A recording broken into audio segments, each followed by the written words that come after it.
Boa noite. Boa noite. Estatuto da Criança e do Adolescente completa 25 anos. Apesar dos avanços, o Unicef afirma que o reduzir o assassinato de menores ainda é um desafio. Ativistas voltam a protestar contra o projeto de redução da maioridade penal. Depois dos haitianos, agora são os senegaleses que buscam melhorar de vida em São Paulo. Advogado-geral da União espera que TCU use critérios técnicos e aprove as contas do governo Dilma. Com a greve no judiciário, quem ganhou a ação trabalhista não consegue receber. Europa mantém ajuda à Grécia, mas pacote de resgate financeiro impõe duras medidas. Tomar café da manhã na padaria está mais caro. A alternativa são as barraquinhas de rua.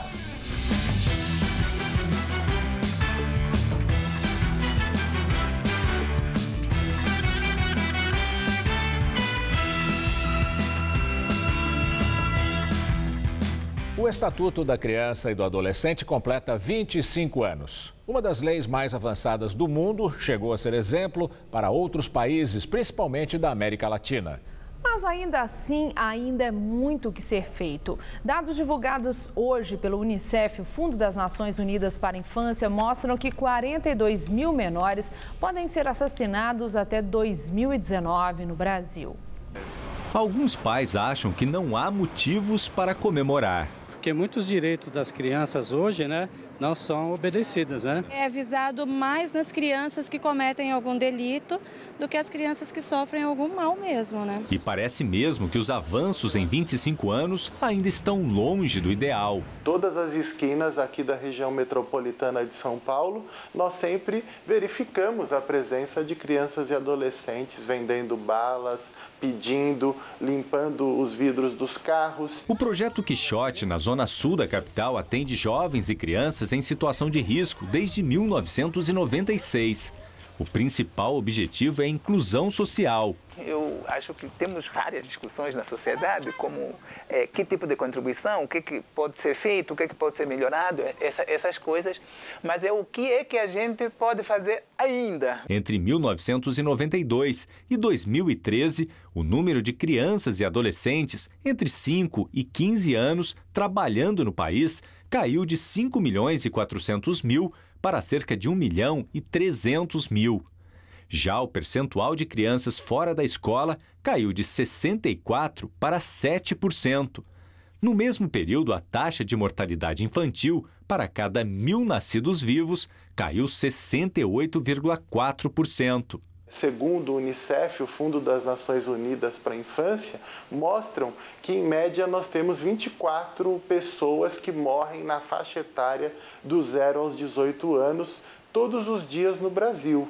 Nós temos, só na faixa etária de 16 e 17 anos, 10 mortes por dia por assassinatos, geralmente cometidos com armas de fogo. Com 25 anos de idade, o Estatuto da Criança e do Adolescente pode passar por uma das mudanças mais profundas desde que foi criado. Temas polêmicos estão sendo debatidos, como, por exemplo, a redução da maioridade penal, o que mostra que ainda há muitos desafios pela frente. Provavelmente vai agravar o problema, porque nós temos hoje uma reincidência no sistema prisional de 70%, enquanto em unidades de internação nós temos uma média nacional de 30% de reincidência e mesmo nas unidades de internação de São Paulo, o índice oficial é de 14%. Movimentos sociais e entidades ligadas aos direitos humanos protestam desde o início da tarde contra a proposta da redução da maioridade penal. A repórter Sabrina Pires está na Praça da Sé e tem mais informações. Sabrina. Olha, Estela, hoje foi um pouco diferente, uma mistura de protesto, mas com festa. Muitas apresentações culturais e também musicais para celebrar os 25 anos do ECA, o Estatuto da Criança e do Adolescente. Mas muito barulho também, muita reclamação pela proposta de emenda à Constituição da redução da maioridade penal para 16 anos.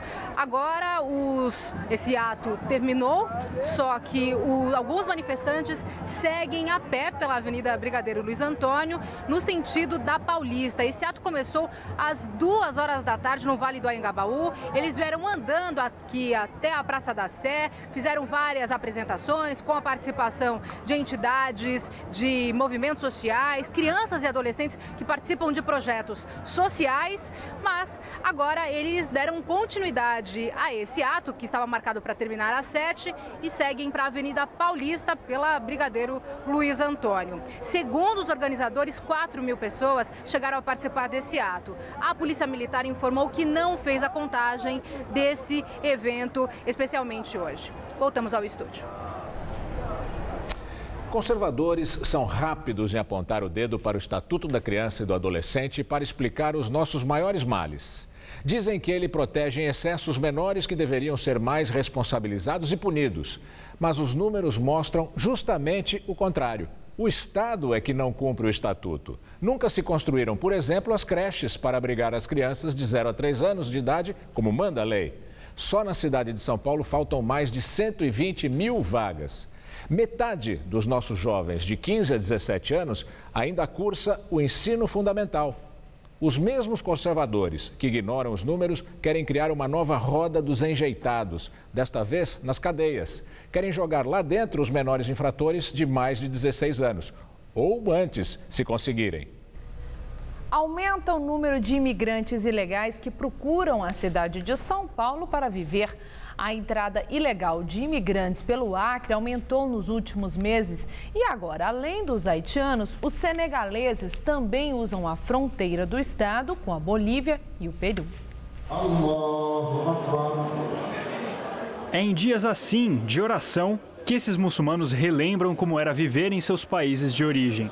A grande maioria deles veio da África e essa tendência de imigração tem crescido cada vez mais. Isso é confirmado por dados do Comitê Nacional de Refugiados, o CONARE. Em 2010, 566 estrangeiros pediram refúgio ao Brasil.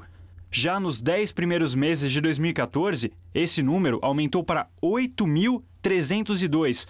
No topo da lista de pedidos estão os imigrantes que vêm do Senegal, país com o 25º pior índice de desenvolvimento humano do mundo. 1.687 pessoas daquele país solicitaram refúgio por aqui. Agora, por que essa procura cada vez maior pelo Brasil? Os imigrantes explicam que o país ganhou visibilidade com a Copa do Mundo de 2014. A hospitalidade dos brasileiros também é um atrativo. Mas o principal é a oportunidade de emprego, muito pequena no país deles. E vale, mesmo que esse emprego por aqui não seja registrado em carteira. É um país que pode me dar oportunidade para ganhar minha vida. Apesar de mudarem de país, esses imigrantes nunca deixam de se ajudar. Tanto que os recém-chegados já são instruídos a procurar mesquitas como esta para que o líder religioso ajude com os documentos. Aí a gente recebe muçulmanos de vários países do mundo. Inclusive, a maioria são da África, Nigéria, Senegal. Esse prédio aqui no centro de São Paulo deixa bem claro como essa comunidade de imigrantes é realmente grande e bastante unida. Só aqui vivem mais de 50 senegaleses. A gente está bem, porque a gente está bem organizado, a gente ajuda, a gente conversa, a gente comunica, a gente está muito bem unido. E do mesmo jeito que os senegaleses se ajudam, eles querem que o governo brasileiro também faça a sua parte. Pedem autorização rápida de permanência no país para que consigam maiores chances de trabalho e estudo. Não tem discriminação aqui. Sou muito feliz aqui. Me sinto bem aqui, me sinto em minha casa aqui. O advogado-geral da União, Luiz Inácio Adams, diz que o governo está confiante na aprovação das contas de 2014 pelo TCU. Ele falou depois da reunião com a presidente Dilma Rousseff e a equipe de coordenação política. No mês passado, o Tribunal de Contas da União deu um prazo de 30 dias para o governo federal explicar as chamadas pedaladas fiscais. Absolutamente confiante, principalmente porque ele baseia seu entendimento em análise técnica consistente e desenvolvido por todos os órgãos do governo que procuraram responder aos apontamentos já feitos pelo Tribunal de Contas da União. E, nesse sentido, baseado nesse material, digamos assim, nós temos plena confiança de que o Tribunal de Contas terá a ponderação e o equilíbrio para tomar uma decisão dessa desse nível. E agora o comentário de Josias de Souza, direto de Brasília. Reunida com os ministros que integram a sua coordenação política, Dilma Rousseff unificou o discurso do governo em relação às pedaladas fiscais. As pedaladas, você sabe, são aquelas manobras contábeis que o governo fez para maquiar as suas contas. O Tesouro Nacional retardou o repasse de verbas para os bancos oficiais, Banco do Brasil, Caixa Econômica, BNDES, e esses bancos fizeram com recursos próprios pagamentos do governo. Seguro-desemprego, Bolsa Família, mais ou menos como se o governo tivesse um cheque especial nos bancos estatais. Esse tipo de manobra é vedado pela Lei de Responsabilidade Fiscal e o TCU ameaça rejeitar a prestação de contas do governo de 2014. Daí a preocupação de Dilma. O problema é que o discurso adotado na reunião de hoje da coordenação política, ele é contraditório, é paradoxal. Primeiro porque o governo diz que o procedimento não é ilegal, não fere a lei. Mas, ao mesmo tempo, ele diz que se o Tribunal de Contas da União mantiver o entendimento segundo o qual é irregular a pedalada, ele admite modificar o procedimento. Ora, se é legal, por que é que admite modificar?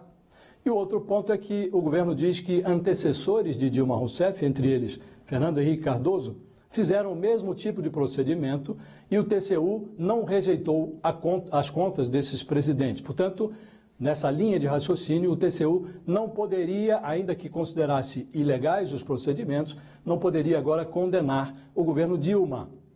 Poderia, no máximo, fazer uma recomendação para que daqui para frente tudo seja diferente. Esse discurso de admitir que fez, mas que não pode ser punido porque outros já fizeram antes, é um discurso que não combina com um governo sério. É mais ou menos como se o governo se colocasse na posição do sujeito que matou pai e mãe e na hora do julgamento se vira para o juiz e pede perdão para um pobre órfão. Boa noite. A inflação pesa no bolso de todo mundo, mas pesa ainda mais para os idosos. Segundo a Fundação Getúlio Vargas, o índice de preços ao consumidor da terceira idade, que mede a variação de preços de indivíduos com mais de 60 anos, ficou em 2,46% no segundo trimestre deste ano. Em 12 meses, o indicador acumula alta de 9,37%.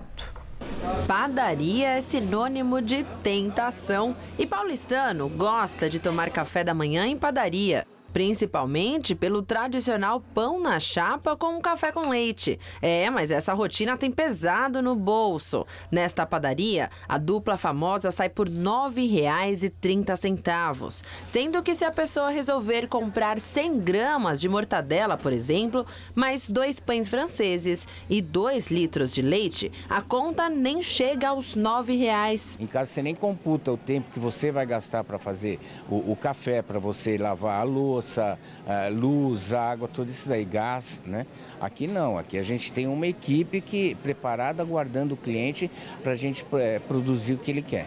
Tem custo, tudo isso aí. De acordo com o Departamento Intersindical de Estatísticas e Estudos Socioeconômicos, o DIEESE, o custo de vida na cidade de São Paulo aumentou 0,81% entre maio e junho deste ano. Só o grupo dos alimentos teve variação de 0,5% nesse período. O aumento foi impulsionado pelos reajustes nas tarifas de água e luz. Comparando com o que nós gastamos em valor dezembro, e agora, em junho, início de julho, a luz aumentou 50%, sabendo que em dezembro nós tínhamos um movimento maior, um consumo maior. E a água aumentou em 40%.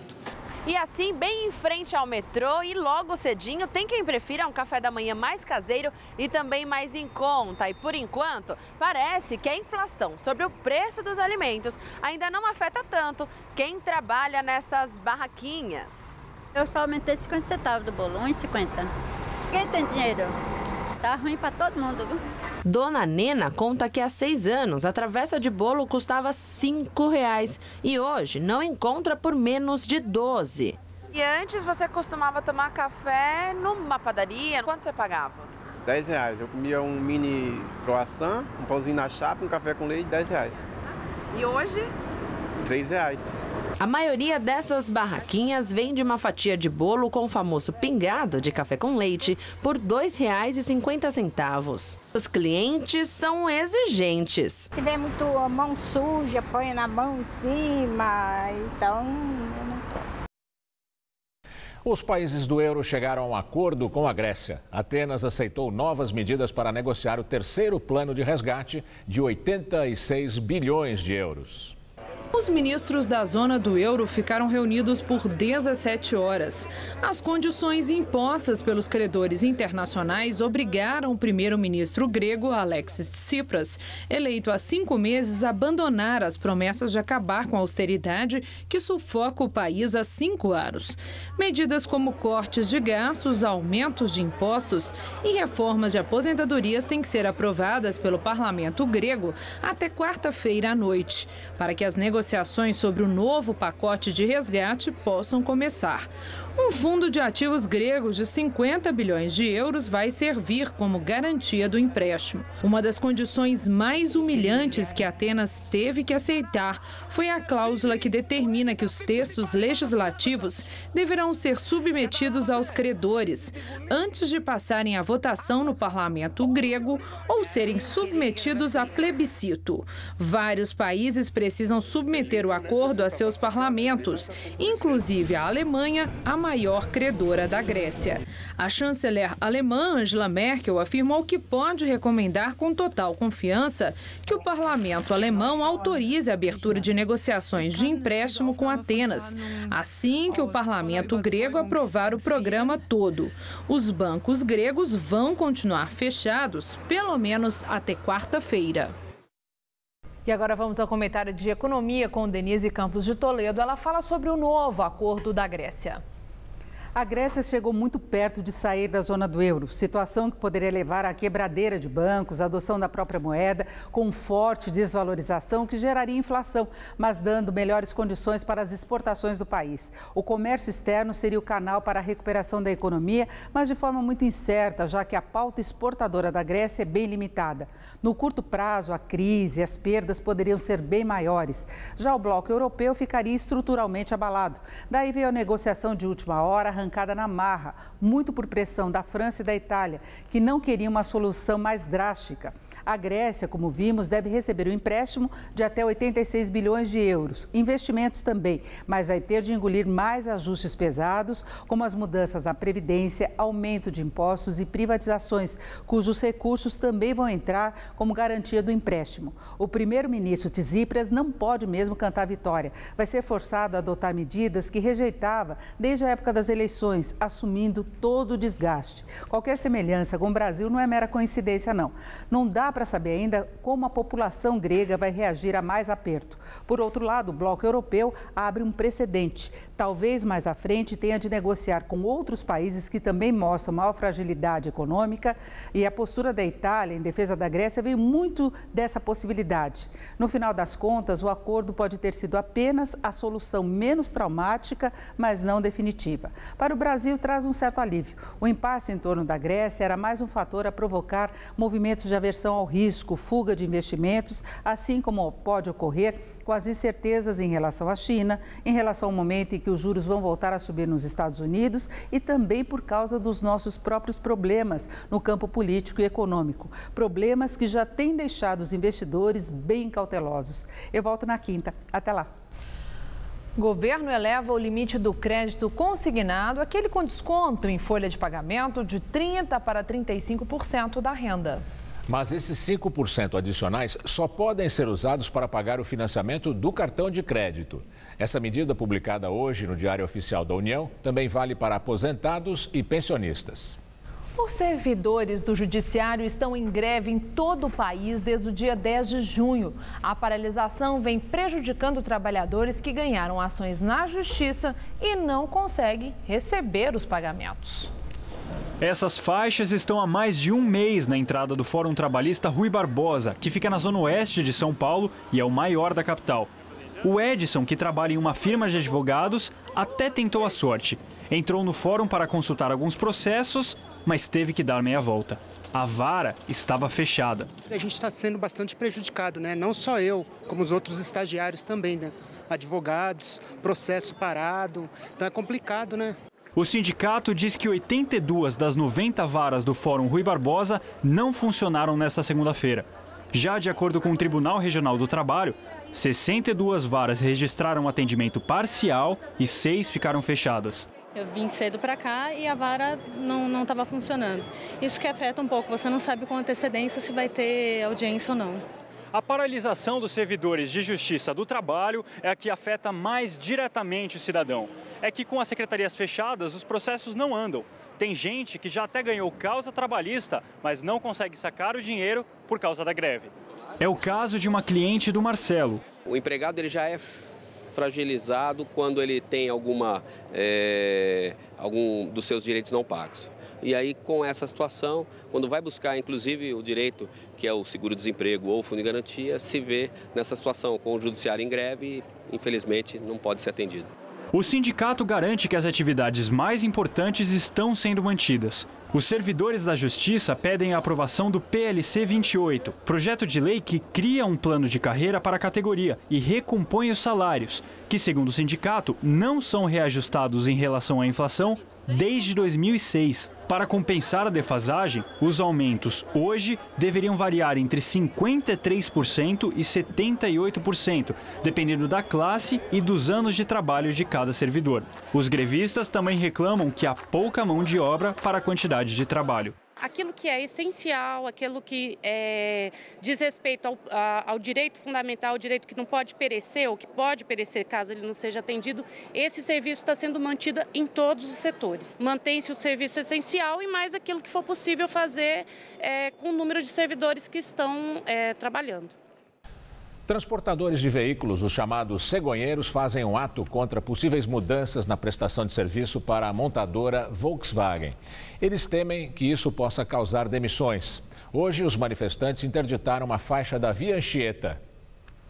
Durante a tarde, os caminhoneiros percorreram a Via Anchieta, no limite de São Bernardo do Campo. O comboio ocupou a faixa da direita. Mais cedo, cerca de 700 cegonheiros se concentraram em frente à fábrica da Volkswagen. Eles ocuparam o acostamento e uma das faixas ficou interditada. O protesto é contra o suposto plano da montadora de alterar o sistema de logística, responsável pela distribuição dos carros novos às concessionárias. Atualmente, o trabalho é feito por pequenas empresas e caminhoneiros autônomos terceirizados. Eles prestam serviço às companhias de logística que aí sim são contratadas pela montadora. Em todo o país, são cerca de 20 mil trabalhadores, 5 mil só aqui na região do Grande ABC. Segundo o Sindicato dos Cegonheiros, a intenção da Volks seria contratar uma única companhia de logística com quadro próprio de funcionários. Nós estamos aqui lutando para que não haja uma demissão em massa aqui no ABC. Porque, como você viu, atrás de cada caminhão desse tem um motorista. Vão ficar todos na rua. E a gente vai ficar aqui até que a situação seja revertida, porque nós não vamos aceitar o monopólio no Brasil. Os cegonheiros pretendem permanecer acampados em frente à fábrica até que a montadora aceite negociar. Em nota, a Volkswagen informou que está fazendo uma ação regular de verificação de preços de outros prestadores do mesmo serviço no mercado. Disse também que respeita os contratos com seus fornecedores. O juiz Sérgio Moro ouviu hoje o doleiro Alberto Youssef e o ex-diretor de abastecimento da Petrobras, Paulo Roberto Costa. Eles falaram sobre as acusações de desvio de dinheiro em obras nas refinarias Getúlio Vargas, no Paraná, e Paulínia, em São Paulo. Nesse processo da Operação Lava Jato, também serão ouvidos Renato Duque, ex-diretor de serviços da Petrobras, e o ex-gerente Pedro Barusco e ex-tesoureiro do PT, João Vacari Neto. E agora vamos ao comentário de política com Bob Fernandes. Tem personagens maiores ou menores que de repente ganham significado para além de suas fronteiras em fatos que protagonizam. Isso, claro, depende das escolhas de quem olha. Na segunda-feira, 6, uma morte em São Luís expôs DNA dos 350 anos de escravidão e barbárie no Brasil. Detido por populares ao tentar assaltar um bar, Cledenilson Pereira da Silva, 29 anos, negro, foi amarrado a um poste e espancado até morrer. como nos antigos Pelourinhos. Filmado por um PM que se limitou a assistir à cena, esse foi o 30º linchamento no Maranhão em 2 anos e meio. Na quarta-feira, em Bruxelas, Bélgica, outro personagem. Tsipras, primeiro-ministro da Grécia, recebido como popstar no Parlamento Europeu. Beijos, aplausos de pé e também vaias e críticas para Tsipras. À parte acertos ou erros da Grécia, Tsipras encarnava ali 7 anos de história desde a crise de 2008. Crise que já torrou mais de 15 trilhões de dólares para salvar o sistema financeiro e significou desemprego para 61 milhões de humanos, segundo a OIT. Nessa mesma quarta, já em Brasília, Renan Calheiros tornou-se réu, acusado de receber propina da construtora Mendes Júnior. No dia seguinte, já em Santa Cruz de la Sierra, Bolívia, o Papa Francisco fez história. Abaixo dos Andes, Francisco atacou aquilo que chama de ditadura sutil do capitalismo e defendeu mudança de estruturas no mundo. O Papa disse mais. A concentração monopolista dos meios de comunicação pretende impor pautas alienantes de consumo e certa uniformidade cultural. Para o Papa, o monopólio da mídia significa colonialismo ideológico. A propósito desse embate monopólio midiático versus regulação econômica da indústria de mídia, lembremos o mesmo Renan Calheiros logo após ser eleito presidente do Senado. Em artigo na Folha, Renan invocou suposta ameaça à liberdade de expressão e prometeu ser sólida trincheira contra o inverno andino. Também no dia seguinte à sua eleição, essa para a presidência da Câmara, Eduardo Cunha ofereceu a mesmíssima aliança. Disse que regulação econômica da mídia só será feita por cima do seu cadáver. Boa noite. É inverno, mas não parece. Hoje o paulistano enfrentou um calorão de 29 graus e muito sol durante a tarde. É o famoso veranico e ele deve durar mais alguns dias. Segundo a meteorologia, as temperaturas só devem cair de novo entre quinta e sexta-feira. Vamos à previsão com Mariana Armentano. Grande parte do país terá uma terça-feira bem quente e ensolarada. Isso por causa dessa enorme massa de ar seco representada no mapa pela cor amarela, que pega desde o sudeste, nordeste e parte do centro-oeste até o norte do país. Só deve chover aquelas pancadas no final do dia por causa do tempo abafado entre o norte do Amazonas, Roraima, Pará e o Amapá. No litoral leste do Nordeste, chuvinha fraca e passageira. Já em boa parte da região sul até o sul do Mato Grosso do Sul, uma frente fria que passa pelo oceano reforça as áreas de instabilidade e provoca chuvas de até forte intensidade, principalmente no norte gaúcho e no centro-oeste catarinense. Em Porto Alegre, as temperaturas devem cair ao longo do dia por causa da entrada de uma massa de ar polar e devem chegar aos 13 graus durante a noite. Já em Belo Horizonte, a máxima à tarde chega aos 29 graus, no Rio 34 e em Teresina 35 graus. Em São Paulo, o predomínio também é da massa de ar seco, por isso o dia será quente e ensolarado em todas as regiões. Faz até 33 graus amanhã em Votuporanga, 32 na cidade de Ribeirão Preto e no litoral 31 graus em Santos. Aqui na capital, o paulistano terá mais um dia quente e, por enquanto, não há a menor expectativa de chuva. O sol vai brilhar forte nesta terça-feira e a máxima vai bater na casa dos 28 graus. E o calor durante a tarde continua também na quarta-feira.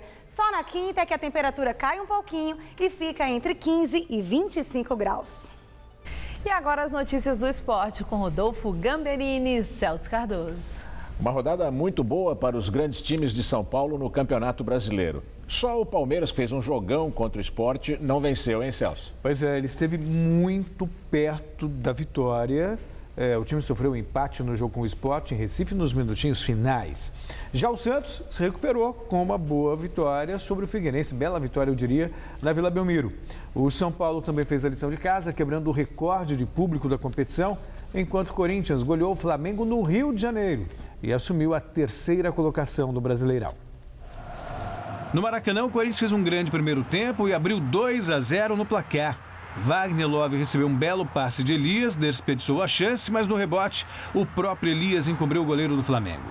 No último lance da etapa inicial, Renato Augusto cruzou da esquerda e o lateral Wendel se antecipou para aumentar a vantagem, 2-0. Veio a etapa final e com ela o terceiro gol do Timão. Elias roubou a bola no meio e tocou para Jadson pegar de primeira, lindo gol. E ficou assim no Maracanã, Flamengo 0, Corinthians 3. Na Ilha do Retiro, o Sport abriu o marcador contra o Palmeiras aos 21 minutos de jogo com o Matheus Ferraz completando cobrança de escanteio. O Alviverde chegou ao empate aos 43. Gabriel fez boa jogada pela esquerda e Leandro Pereira, de cabeça, empurrou para o fundo do gol, 1-1. A virada palmeirense veio aos 12 da segunda etapa. Lucas e Arouca não conseguiram vencer Danilo Fernandes, mas Leandro Pereira aproveitou o rebote para colocar os visitantes em vantagem, 2-1. Quando tudo parecia definido, André, aos 44, recebeu livre na entrada da área e não desperdiçou a oportunidade. Final, Sport 2, Palmeiras também 2.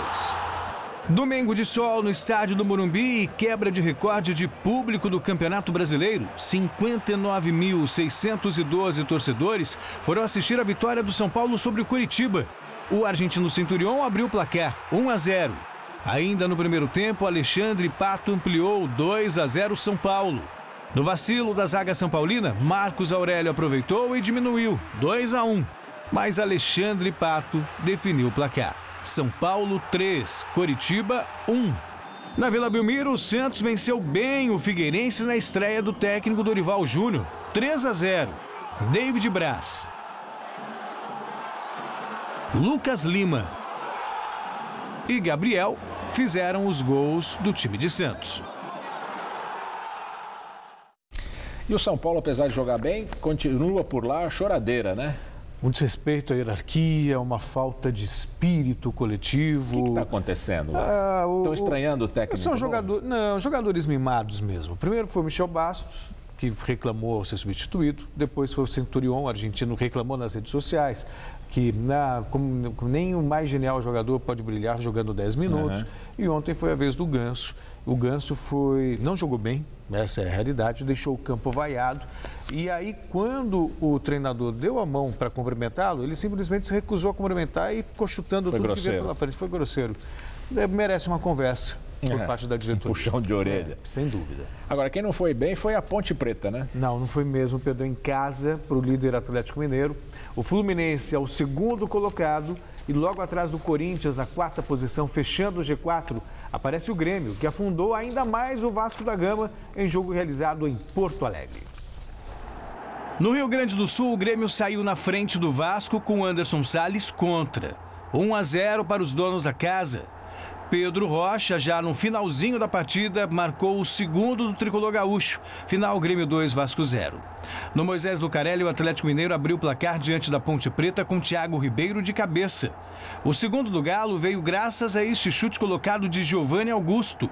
E ficou nisso. Atlético Mineiro 2, Ponte Preta 0. Na Arena da Baixada, Fred lançou Gustavo Scarpa, que bateu forte na saída do goleiro Everton.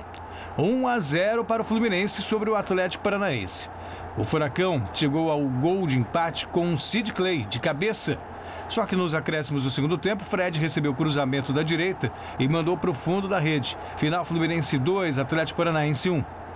Na Arena Joinville, o Internacional decidiu o jogo contra o Jack ainda na primeira etapa. Hever de cabeça e Vitinho cobrando pênalti, garantindo um placar de 2-0 a favor do Colorado. No Mineirão, o Cruzeiro mediu forças com o Goiás e bateu a equipe esmeraldina pela contagem mínima. Joel de cabeça deu os 3 pontos aos comandados de Vanderlei Luxemburgo. Na ressacada, Emerson aos 9 minutos fez 1-0 para o Avaí sobre a Chapecoense. 10 minutinhos depois, o Willian aumentou a vantagem do time da casa. O artilheiro Bruno Rangel bem que descontou na etapa complementar, mas já era tarde. Avaí 2, Chapecoense 1, placar final. Só por hoje. É isso, né? Obrigado, Celso. Até amanhã. Estela. As multas de motoristas que estacionam ou circulam nas ciclovias de São Paulo aumentaram quase 4 vezes em relação ao ano passado. Veja na videoreportagem de Renata Falzoni. Para serem boas, as ciclovias devem estar conectadas entre si e livres de obstáculos. Problemas pontuais e até pedestres na ciclovia não atrapalham tanto quanto veículos sobre elas, estacionados ou circulando.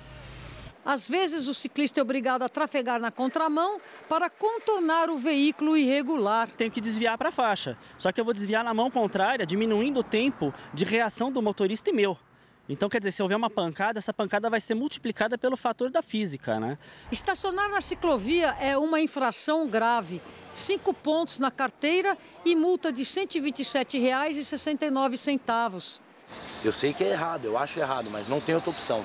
Entre janeiro e maio de 2015, a CT aplicou 784 multas, quase 4 vezes mais do que no mesmo período em 2014. Esses números acompanharam a evolução das estruturas na cidade. Mais ciclovias, mais carros estacionados sobre elas. Mais grave ainda é circular com motor sobre as ciclovias. É multa gravíssima, de 7 pontos, no valor de R$ 574,62. Entre janeiro e maio de 2015, foram aplicadas 773 multas a veículos circulando sobre as ciclovias, 7 vezes mais do que no mesmo período em 2014. Uma página na internet vigia esse tipo de delito. É a Clicados na Ciclovia. Com o intuito de mostrar para as pessoas, para o cidadão, aquilo que ele mesmo comete de infração. A gente sabe que em outros países essas imagens podem e são usadas, né, para lavrarem multas contra os motoristas que cometem infrações. Ou seja, ele foi fotografado dentro da ciclovia, não interessa se ele ficou um instante, um segundo, um minuto. Ele foi lá, ele cometeu uma infração, essa infração está válida. É só o poder público pegar a imagem, a placa e lavrar a multa. De Paris, direto para São Paulo. A cidade recebe uma elogiada exposição sobre um dos mestres do cinema. A mostra, que vai ser aberta amanhã, reúne objetos e documentos raros, além de trechos de filmes do diretor François Truffaut. Ao longo de 25 anos de carreira, François Truffaut dirigiu 26 filmes. Trechos de alguns poderão ser vistos na exposição ao lado de anotações raras de roteiros antigos, objetos de cena e cartazes de filmes lançados em todo o mundo. Este aqui é um rascunho feito de próprio punho pelo cineasta para uma das cenas de Os Incompreendidos, o primeiro longa-metragem.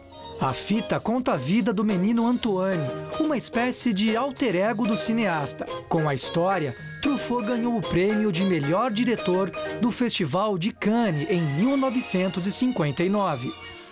Des fois, je leur dirais des choses qui seraient la vérité, ils me croiraient pas, alors je préfère dire des mensonges. Também está aqui a estatueta pelo Oscar de melhor filme estrangeiro de 1974, por A Noite Americana. Todos esses objetos foram especialmente cedidos pela Cinemateca da França, onde a mostra foi exibida entre outubro do ano passado e fevereiro deste ano, justamente por ocasião dos 30 anos da morte de François Truffaut. Agora, São Paulo é a segunda cidade que se rende aos detalhes da vida e da obra deste mestre do cinema. O diretor da Cinemateca de Paris e curador da exposição, Serge Toubianat, conta que o acervo de Truffaut é um tesouro e diz que os brasileiros vão amar porque ficarão muito próximos do diretor. Para o curador, trata-se de um mundo muito autobiográfico. It's very autobiographic work, you know. I think everybody can understand. Truffaut foi um dos fundadores da chamada Nouvelle Vague, movimento criado por jovens diretores franceses que defendiam a produção tanto autoral como intimista e de baixo custo.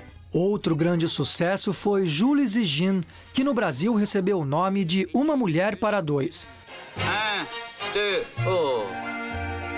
Vítima de um tumor no cérebro, Truffaut morreu cedo, aos 52 anos. Mas seu legado continua inspirando diretores e encantando o público. O Truffaut fez filmes que têm essa originalidade, que quem conhece cinema percebe, mas quem não é tão especialista também se envolve, também vibra, se emociona, chora, ri, torce, enfim. Ele é um cineasta muito apaixonado.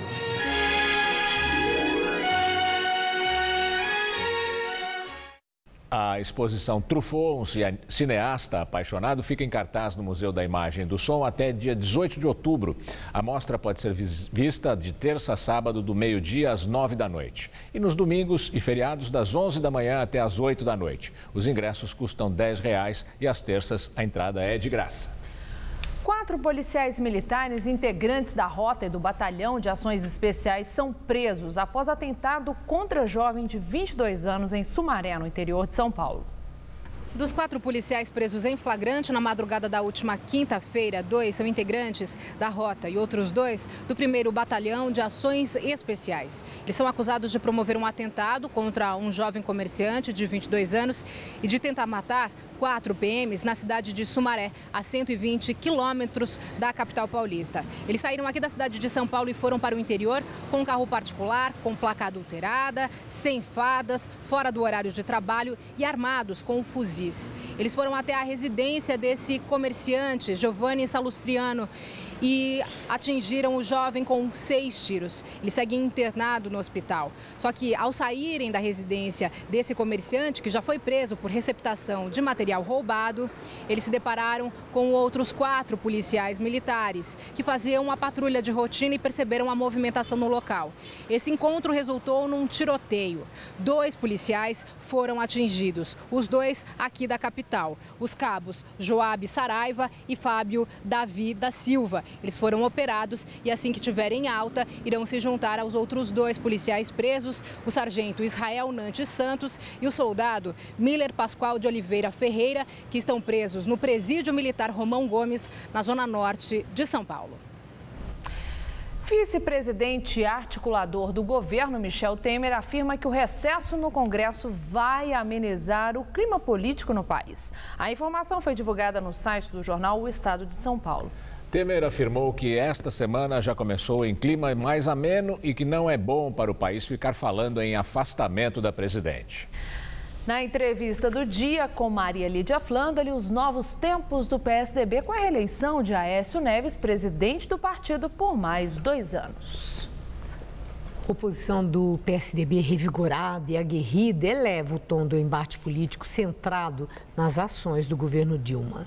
E eu entrevisto o deputado federal Silvio Torres, tucano de densa história política. Foi prefeito do município paulista de São José do Rio Pardo, secretário de Estado, deputado federal no 6º mandato. E hoje, Silvio Torres é o secretário-geral do PSDB Nacional. Muito obrigada, deputado, por estar conosco. Bom, o senhor acha que o recesso, conforme disse o vice-presidente e articulador político do governo, Michel Temer, o recesso vai trazer um pouco de paz para a presidente Dilma, vai haver aí, vai refluir esse ânimo tão aguerrido, principalmente da oposição? Boa noite, Maria Lídia, boa noite aos seus telespectadores. Olha, eu acho que o vice-presidente Michel Temer continua cumprindo a missão que lhe foi destinada de tentar esfriar o clima político, aliás, meio político, meio eleitoral ainda, né? É um pouco dessa mistura, o rescaldo da eleição.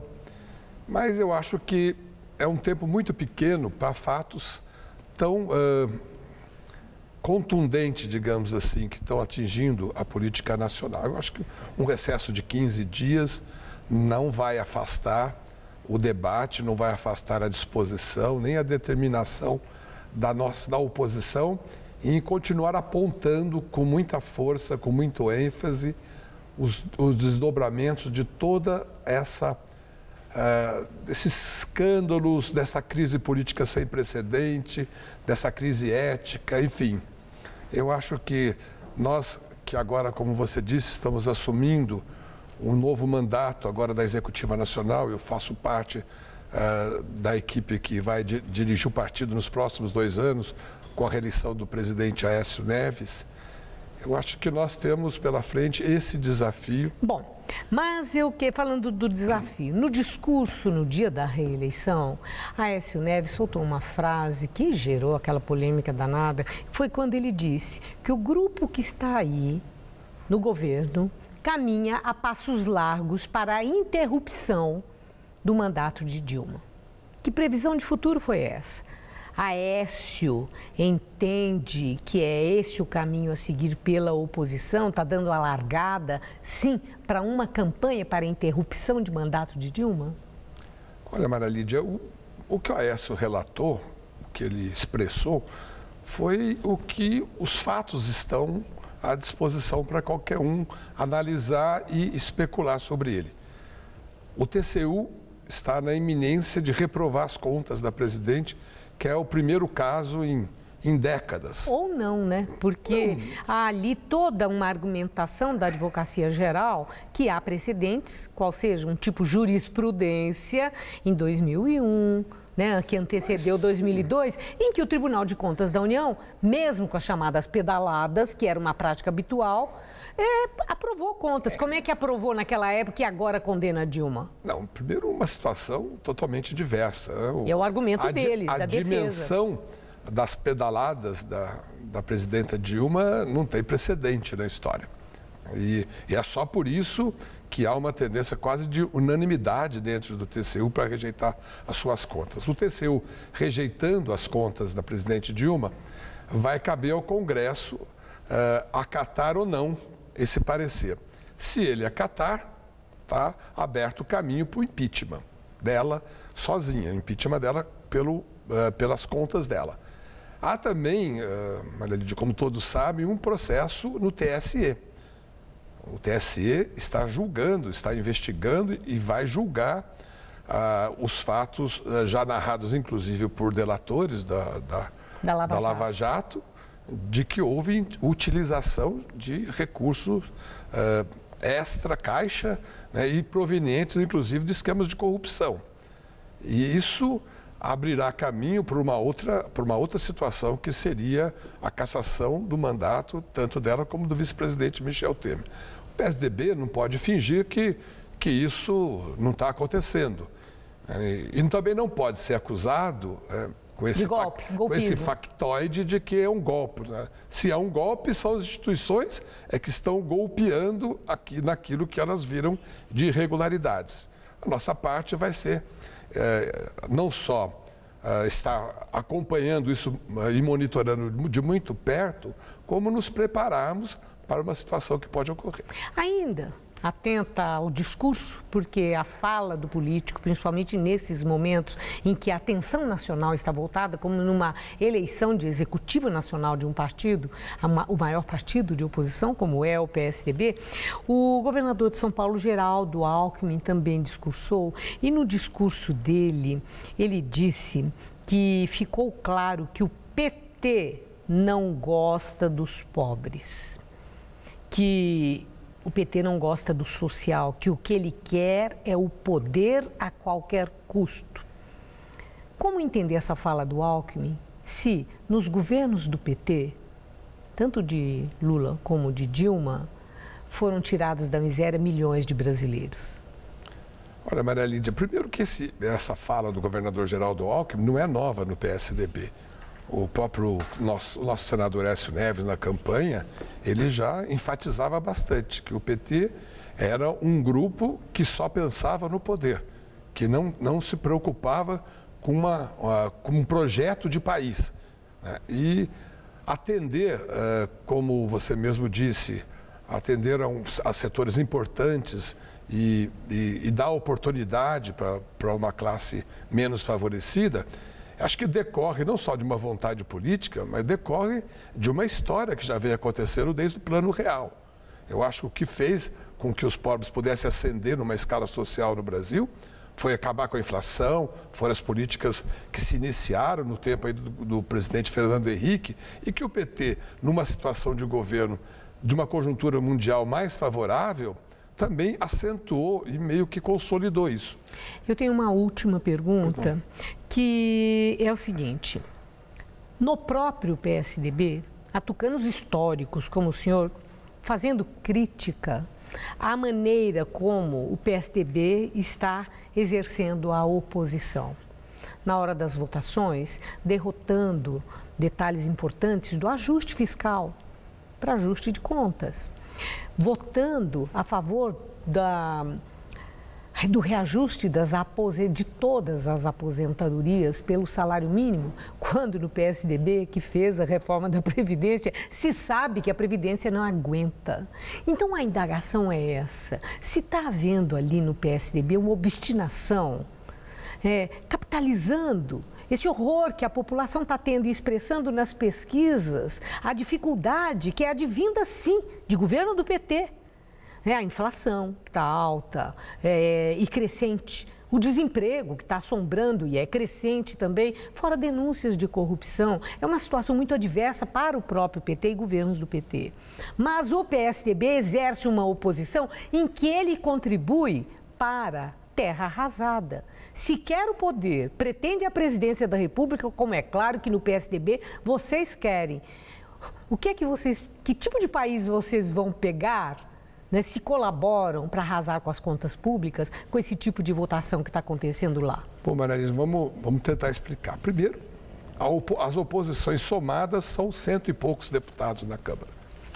São 513 deputados. Não se pode querer atribuir às oposições a responsabilidade de promover uma mudança na política econômica do Brasil. Não, eu estou falando em especial a ação do PSDB, com o senhor que é um tucano histórico. Aí eu vou para a segunda parte. Nós não reconhecemos nesse ajuste um projeto para tirar o Brasil dessa crise sem precedentes que nós estamos enfrentando, em todos os setores da economia, em todos, sem exceção. E muito menos, eu acho que não nos cabe chegar lá e dizer, olha, não, o que vocês propuseram, nós estamos de acordo porque nós achamos que vocês estão no caminho certo e tem um projeto. Não existe um projeto, existe um corte de investimentos, corte de direitos dos trabalhadores, corte de pensionistas, corte da saúde, na educação.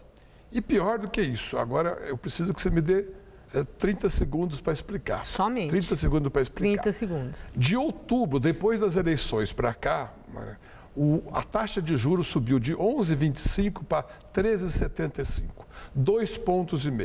Isso significa uma despesa a mais de 52 bilhões de reais que redundam em juros de 121 bilhões de reais só em 6 meses. Eu acho que essa é a conta que o governo tem que fazer um ajuste, cortando as suas despesas. Deputado, eu agradeço muito sua entrevista, a clareza com que o senhor expõe suas ideias. Muito obrigada. Boa noite. Gamberini. Você vai ver a seguir. Prédio militar desaba na Sibéria. Pelo menos 23 soldados morreram. Fuga espetacular em presídio no México. O maior traficante mexicano, conhecido como El Chapo, escapou por um túnel de 1,5 km de comprimento, com sistema de iluminação e de ventilação. Eu sempre tive a vontade de ter meu próprio negócio, né? Quase 5 anos atrás, entrou aqui um projeto que incentivava o morador a trabalhar com turismo e empreendedorismo. O MEI é o primeiro passo. As vendas começaram a aumentar muito. Aí a gente sentiu a necessidade já de sair do MEI para o microempresa. 5 anos atrás, eu não me via estudando inglês, francês, espanhol. Hoje é microempreendedor individual, daqui a pouco é microempresa, pequena empresa e vamos embora. A iniciativa do governo federal foi decisiva na transformação dessas histórias. Com a formalização, eles ganharam confiança e passaram a ter acesso a benefícios que trazem segurança para crescer. Resultado de uma política de valorização e proteção para quem quer empreender e gerar emprego e renda. É com a garra e a capacidade de realização desses milhões de brasileiros e brasileiras que o Brasil ganha um novo impulso para seguir avançando. Nesse mundo tudo evolui. A moda evoluiu. Os carros evoluíram. Os tratamentos de beleza também evoluíram. E make-up anti-sinais. Uma combinação de creme e cápsulas. O creme atinge as camadas mais profundas da pele e as cápsulas agem onde os cremes não chegam. Resultado?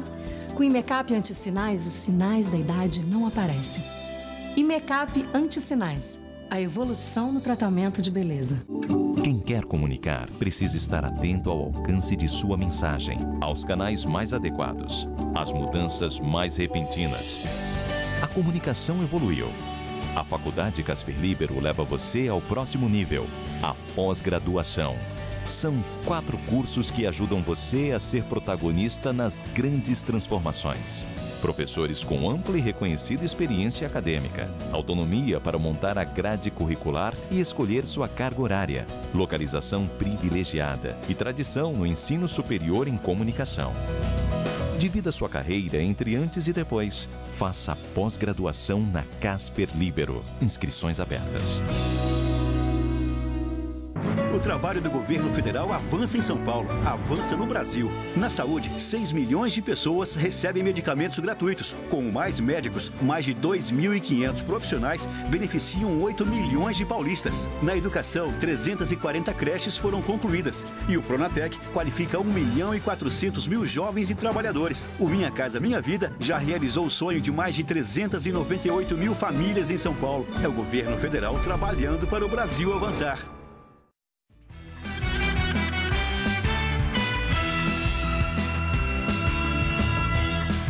Um túnel construído por cúmplices dentro e fora de um presídio dito de segurança máxima foi o caminho de fuga do mais conhecido chefe do narcotráfico do México.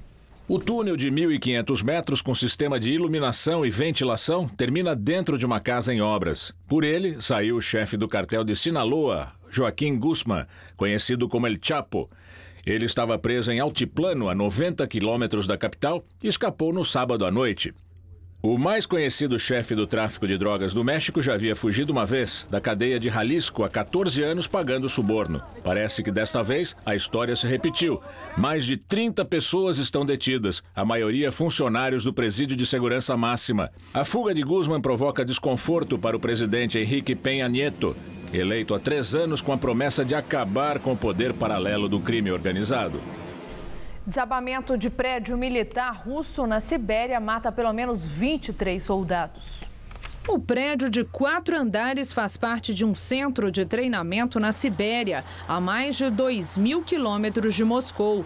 O desabamento parcial aconteceu durante a noite. 42 soldados foram retirados dos escombros. Alguns foram levados para hospitais da capital. O governo russo enviou equipes de emergência, cães farejadores e medicamentos. As causas do desabamento ainda não são conhecidas. O Jornal da Gazeta termina aqui. A edição de hoje pode ser vista no site do Jornal da Gazeta. Mais notícias em nossa edição das 10. Uma excelente noite para você. Fique bem. Nós voltamos amanhã às 7 da noite em ponto. Até lá. Boa noite. Relembre os sucessos de Raul Seixas. Hoje, 10h30 da noite no Todo Seu.